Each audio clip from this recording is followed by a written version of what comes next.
اللہ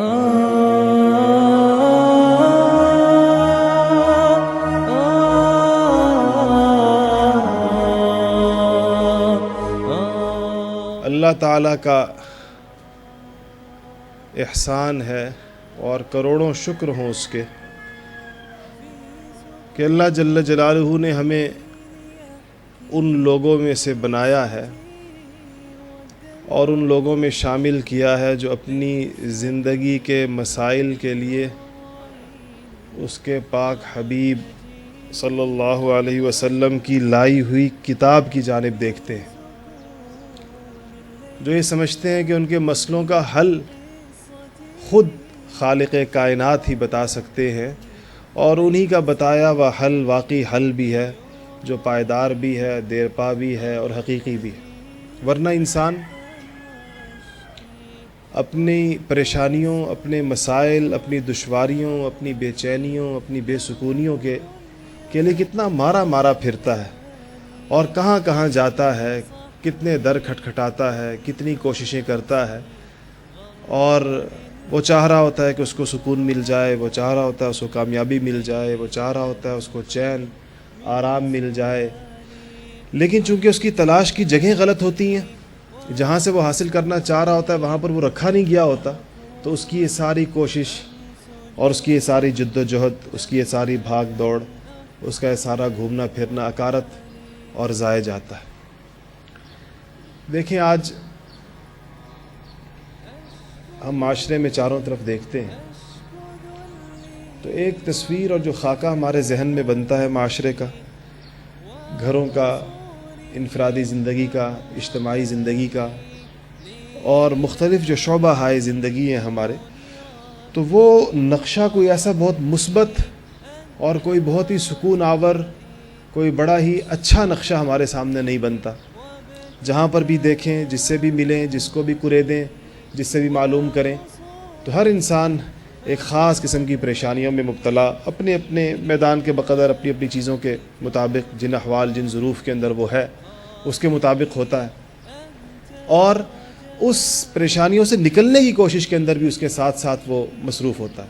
کوئی آدمی ایسا نہیں ہوگا جو اپنی زندگی سے مطمئن ہو کر یا اپنی پریشانیوں کے ساتھ سمجھوتہ کر کے زندگی گزار رہا ہو۔ ہر آدمی اپنی پریشانیوں سے نکلنے کی کوشش کر رہا ہوتا ہے، اپنی سی کوشش کر رہا ہوتا ہے، پرسکون زندگی کی خواہش رکھتا ہے، اور اس کے لیے بھی وہ محنت جد و جہد کر رہا ہوتا ہے، کچھ رستے اس نے اس کے اختیار کیے ہوتے ہیں، لیکن بدقسمتی یہی ہوتی ہے کہ وہ بعض اوقات جن چیزوں سے نکلنا چاہ رہا ہے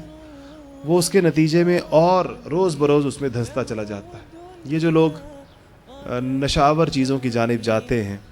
کبھی آپ ان سے پوچھئے کہ یہ کیوں گئے اس کی جانب اور کیسے ان کا اس طرف جانا ہوا، تو ان میں ایک بڑی تعداد آپ کو ان لوگوں کی ملے گی جو سکون کی تلاش میں گئے۔ جب پریشانیوں نے ان کے دل و دماغ پر دستک دینی شروع کی، ان کی زندگی کے معمولات کو درہم برہم کیا، تو انہوں نے سکون کے حصول کے لیے نشوں کا رستہ اختیار کیا، اور اس میں اتنے آگے چلے گئے کہ اس میں اپنے لیے اتنی بڑی پریشانیاں ڈھونڈ لی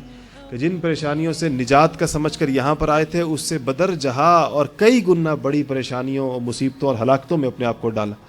اس طرح اور بھی بے شمار رستے لوگ اپناتے ہیں۔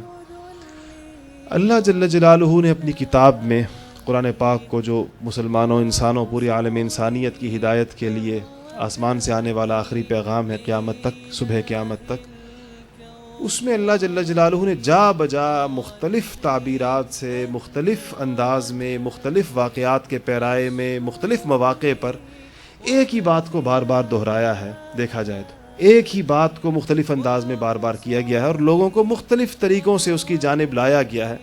قرآن پاک میں اللہ تعالیٰ نے ایک جگہ ارشاد فرمایا، جو آیت میں نے آپ کے سامنے پڑھی کہ وَمَنْ أَعْرَضَ عَنْ ذِكْرِي فَإِنَّ لَهُ مَعِيشَةً ضَنْكَ۔ اللہ فرماتے ہیں کہ جو میرے دین سے اور جو میری یاد سے اعراض کرے گا، منہ پھیرے گا، غافل ہو جائے گا اس سے، میری یاد اور میرے دین اور میرے احکامات کو چھوڑ کر اور چیزوں میں مشغول ہو جائے گا، فَإِنَّ لَهُ مَعِيشَةً ضَنْكَ۔ مَعِيشَةً ضَنْكَ کے اندر ساری زندگی کے گزر بسر کی ساری چیزیں، تو اللہ نے فرمایا جب اس نے مجھ سے منہ موڑے گا، میری یاد سے، میرے دین سے، میرے احکامات سے زندگی گزارنے کا جو طریقہ میں نے بتایا ہے، تو لازماً اس کا نتیجہ یہ ہوگا کہ فَإِنَّ لَهُ مَعِيشَةً ضَنْكَ، اللہ فرماتے ہیں میں گزران تنگ کر دوں گا۔ گزران تنگ ہونے کی کئی صورتیں ہوتی ہیں۔ ایک صورت تو تنگ معیشت لوگوں کے ذہن میں یہ آتی ہے پیسوں کا کم ہو جانا، ایسا نہیں ہوتا۔ اس سے بھی زیادہ تنگ وہ ہوتی ہے کہ جہاں بظاہر سارے اسباب راحت موجود ہوں اور راحت بالکل مفقود ہو، سارے اسباب راحت کے جمع کر لیے جائیں، اور آپ بتائیے کہ وہ آدمی جس کو بستر دستیاب نہیں ہے،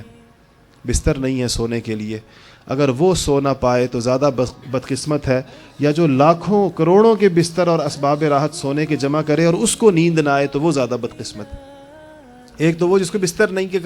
کہاں سر ٹکائے، کہاں لیٹے، اور ایک وہ جس کے پاس سب کچھ موجود ہے، نیند نہیں ہے اس کے پاس۔ تو